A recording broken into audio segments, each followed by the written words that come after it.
What's going on, YouTube? It's your boy. I'm back with another quick one for you today. This isn't really a deck list, but let's catch everybody up on Magic Foundations. We'll go over the 5 cards that have been revealed so far, and as a bonus treat, and something that I'm excited to show you, I have a cute little Esper list featuring the Shadow of Mortality. It's quite the combo. So if you're into combo decks and maybe a different take on Esper, finally, I got something for you at the end, okay? But these are, and this is what everyone's probably here for, right? The 5 cards that are going to be here for a very long time. And if you're totally in the dark, let's start at the beginning. Magic Foundations is going to be a set, scrolling up here, that's going to come out. And the idea and the aim is to give people sort of a sense of being grounded in standard, right? And let me say that a little bit better. I think a big turnoff for many players, and the reason a lot of people prefer Commander, right? Is that standard is it doesn't when you invest into these cards and you get these cards, they're only relevant for X number of years. It used to just be 2 years, and now it's been 3, which has been better in my opinion. But a lot of people are turned off by that. I love the rotating format of standard. I think it's very cool that we have to constantly sort of adjust the way we approach the game and the meta, right? But I think having at least at least one set that is going to be semi-permanent, which is the language that they use, it's going to help people, especially newer players, approach the game and deck building, right? And the whole idea of the products they are going to release is going to do just that. So let me just very quickly, this is like the boring part. Let's go over the 2 things, right? And you can definitely read this for yourself on your own time for more of the very specific information. But let's highlight this. The beginner box is the first product they're going to release. This is much smaller, and it's going to come with 10 packets. Each of these 20 packets, each of these packets have 20 cards inside, okay? Now, what is sort of the idea of this? The idea of this is to give you sort of a general archetype of each color slash style of playing the game, right? We know that each color has a handful of different ways to contribute to the game overall. And it's going to be a little bit different than Jumpstart, okay? So it's going to come with a very detailed tutorial, okay? Blah blah blah blah blah blah, and it's going to offer dozens of games straight from the box. So you can see this product is very much intended to onboard some of those people that are on the fence and they find it a little difficult to approach Magic because there is such a large breadth of cards. The game has been out for such a long time, and I know Standard doesn't really, um, you know, that's not affecting Standard directly, but people do assume, the naive people that don't know about the game do assume that they need to learn 30,000 different cards, right? And this will sort of help streamline the process. It'll also communicate very directly, hey, this is a good starting point, which is very critical for a lot of people, okay? Now, there's going to be another product, which is a little bit more important, I would say. It's going to come with 350 cards. Now, this is called the Starter Collection. So this is going to build directly off the beginner box, and it's probably highly recommended you do get it. Now, let's see this last line here, all in a convenient way without having to worry about too big of a card pool. Now, a lot of you may hear 2029 and you think, wow, that's probably too long. And you could be right. And I'm willing to definitely be wrong. I hope not that it sucks for that long.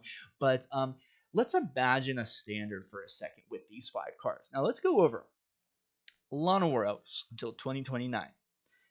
Every green deck has the ability to ramp, right, with their Llanowar Elves. Turn 1 Llanowar Elves, turn 2, do crazy things for a long time. And that's going to give green a sense of identity that a lot of newer players can easily sort of latch onto, and it's communicated what the effective strategy would be, right?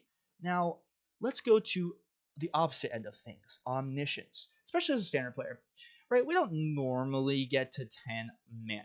But every time there's a ramp deck, right, like a Simic ramp deck is all about it, you can predict perhaps an Omniscience. Now, you're going to either need a way of stopping your opponent from getting to that point.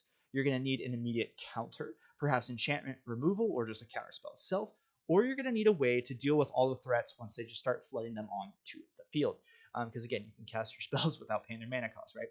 That's sort of a cool thing, isn't it? Like, if you think about it for a minute, a lot of people, right, when they think of standard, they're like, well, I don't know what the big threats are. I don't know what the big bombs are. Well, at least you have something you can potentially approach. And as a new player approaches predicting these things, they can weigh the pros and cons, and they can start to naturally and very organically understand what's being asked of them as a standard player, right? How can I build my deck next time to most appropriately deal with these things that are somewhat predictable? Now, of course, you could definitely make the argument that standard is predictable in and of itself without a set like this, and I wouldn't disagree. In fact, I would agree. But I think this is going to be something in the long term that we're going to look back on and be like, yeah, this was a good idea. I just have this gut feeling, and as I talk about it a little bit more, maybe I'll make a little bit more sense. Let's talk about Day of Judgment, right? This one's probably the biggest one for me. Wiping the board feels bad, right? Every time you you do your thing, you get all your creatures wiped. I mean, sheesh, dude, that's tough, especially right in the middle of the curve, right at 4 mana. This is going to be a headache. It's going to be annoying, but it's going to force us in a cool and interesting way, I think, to either be ready for the card itself, perhaps invest in more indestructibility or more evasiveness, right? Like maybe like phasing out, things like that, or things that prevent board wipes directly. Maybe it's a card effect. I'm sure these people, right, they've been making Magic cards for a long time. They're going to give us ample amounts of ammunition to deal with something like this. But it's cool that every time there's 4 mana and they have 2 whites, that's something to predict. It might feel like Settle the Wreckage, and for some of you, that may scare you, right? It was so annoying every time there's 4 white mana, right? Or the Wandering Emperor right now, for example, right? Every time there's 2 white mana and there's 4 mana up, they haven't laid anything, they're probably going to flash out the Wandering Emperor on your instant, right? So it gives you some sort of foundation, and that's why it's called Foundations, right?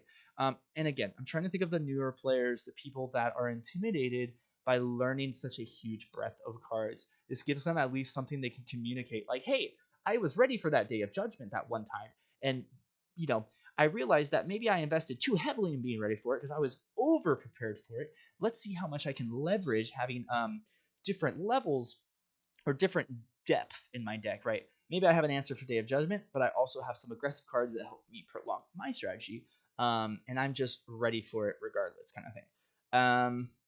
That probably wasn't well said, but hey, Selesnya, every time there's a Selesnya list, maybe there's going to be an Anthem, right? Enchantment removal is going to be pretty relevant considering there's Omniscience and Anthem of Champions. That's going to be cool. 9 Lives Familiar, a very quintessential black card, sort of showing you what to do with your sacrifice fodder, right? This is going to come back a total of 8 times, giving it 9 lives. Very cool, flavorful card if you do read it. Whenever it dies, you bring it back with a revival counter taken off, blah, blah, blah, at the end stuff, okay? Very cool. It communicates to a newer player, hey, this is what black does, right? They lay these smaller, sort of like fodder creatures, they sacrifice them to start earning value and generating different engines. Now, of course, a lot of people are smart enough to sort of understand that naturally by looking at some of the cards, but it does, again, give them at least like, hey, just looking at these 2 cards, right? The cat and the lawn award, any card that does 1 damage is going to be a lot more relevant, right? Maybe like a 1 damage red spell that hits all your creatures, right? Like End the Festivities right now. It could be pretty relevant based on these. But of course, we're going to keep having sets come out, so it's not like those sets aren't going to like invalidate some of these cards and blah, blah, blah. Of course it is, right? There's going to be cards that are better, worse, hopefully not strictly better or strictly worse. That's when it starts to become a problem, right? But again, I'm just thinking of those new people. Now, that was a lot of blah, blah, blah, and super appreciate you being here. But before you go, check this out, yo. We got a Shadow of Mortality. It is a 15 mana card. Okay, we have some cool ways of doing this. So you could run, there is an orc that uses red mana to exile the top dude. Let's check him out. Let's see. My head might be covering some of this, but it's this guy. It's like Hide, I think. Hide. Yeah, Homeboy Skillet. Alright, so Homeboy Skillet, right? You exile the top card. Okay, you do damage based on its mana value. Almost wanted to fit him in. I don't think it quite fits with the red, and I think Esper is definitely the home. So, there's a lot of Esper lists going around, but we do have some new pieces in the form of Insatiable Avarice. It's going to help you search for a card, put it on top. Now, that can be pretty damn good when you're looking for your Shadow of Mortality. And how are we actually going to ping this to the dome? Ayara. Okay. So, yeah, dude. I mean, like, you lay this, they don't remove it. Say you have this in your hand. You get it down somehow. I mean, it's not too unlikely you'll cast this for 2. if you're losing against mono red. Then all of a sudden you sacrifice it right away, hit them for 15, probably winning the game, and also gaining 15, earning you at least like a turn or two more, right?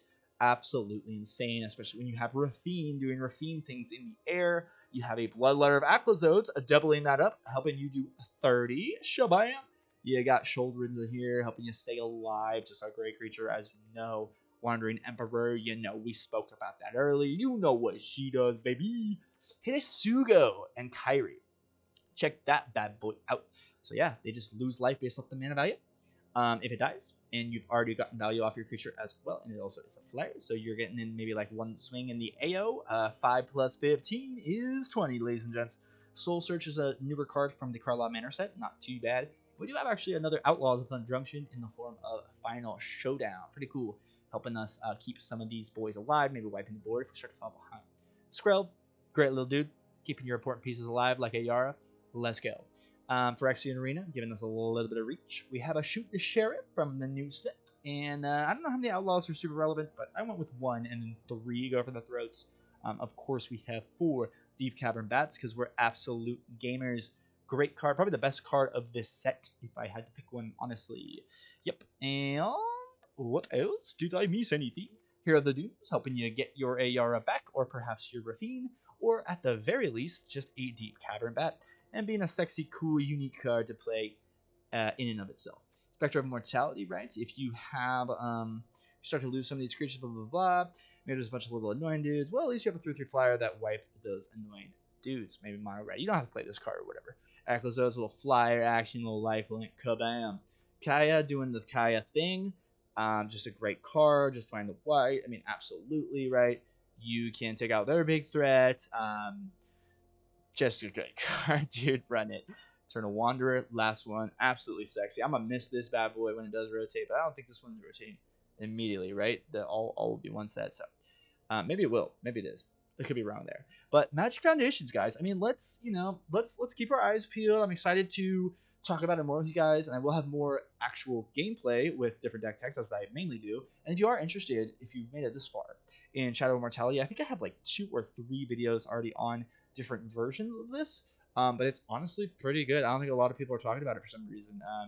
Yeah, I mean, it's a bad card, don't get me wrong, but like, dude, it's from Streets of New Capenna. It will be rotating soon. Play it while you can. Maybe you have a few of these laying around that you didn't even know about, right? So that's kind of for those people.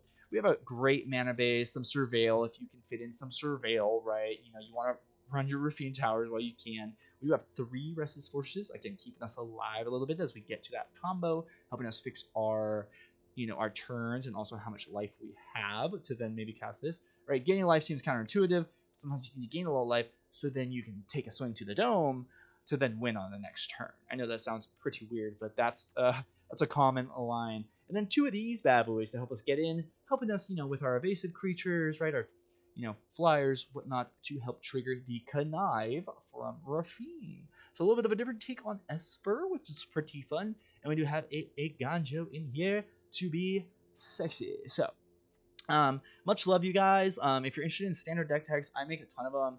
And now, and I do want to say, like, if you made it this far as a content creator, like, it's so cool that my decks that I'm going to be making now are going to be relevant for a much longer time. You know what I mean? Doesn't necessarily mean like Bloomberg and all those. I actually don't know if they've confirmed that or not, are going to be like until 2029. I don't think that's the case, but I think that's the idea, the general aim. And I think as time goes on, they're going to give us more information. I think the next year or 2 is going to be sort of a trial period, and they'll make some very informed decisions based on that, guys. So thank you for being here. Don't forget to like it and all of that. I love you. And I will see you. I won't have gameplay with this deck right now. I'm actually going to test a little bit more, and then maybe I'll do a video. But I do, again, have already like 3 Shadow Mortality videos, so check them out. I released a video yesterday, a video before that, blah blah blah. Yeah, take care, guys. Good luck on the arena. I hope Foundations isn't shattering all anyone's hopes and dreams. I have optimism for it. Of course, I'm very aware of the potential drawbacks. And it could be pretty damn annoying dealing with some of those cards. Lawn War Elves until 2029. Hey, but at least green's back on the map, baby. Dude, Goldbane Hydra, bro. Okay, if anyone's here, I mean, have you guys seen Goldbane Hydra? Are you guys seeing this? I mean, Hello. I don't know. A lot of people like in the previous season were like, yeah, it's not that good. The power level, like, it's hella good, bro. That's hella good. Especially, oh my god, there's some combos with this. That'll be the next one. That'll be the next one. Then my next 2 mythics I'm spending on this bad boy. It's not even a legendary creature, guys. So, anyway, I don't know what that last part was. Take care. Peace.